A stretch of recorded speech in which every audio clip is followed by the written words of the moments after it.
প্রধান নির্বাচন commissioner AMM Nasir Uddin বলেছেন, আমাদের লক্ষ্য একটাই, সুষ্ঠু, সুন্দর ও গ্রহণযোগ্য নির্বাচন দেয়া। এ নিয়ে আমাদের অন্তরে কোনো দ্বিধাদ্বন্দ্ব নেই।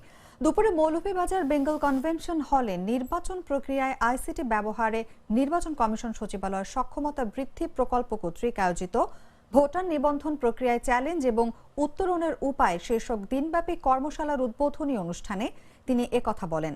সিইসি বলেন, কোনো দল, গোষ্ঠী বা ব্যক্তিকে সহযোগিতার জন্য মাঠে নামিনি। আমরা নেমেছি সুষ্ঠু, সুন্দর নির্বাচনের জন্য।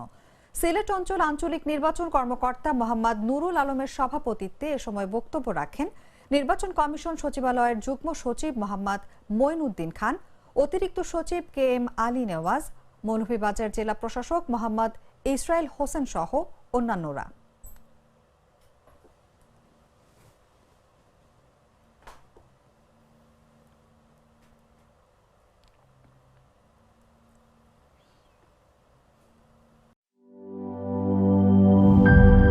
টাইলক্স, যার অ্যান্টিব্যাকটেরিয়াল এজেন্ট টয়লেটের কোনায় কোনায় পৌঁছে ৯৯% জীবাণু ধ্বংস করে। টাইলক্স টয়লেট ক্লিনার, ক্লিন মানে টাইলক্স।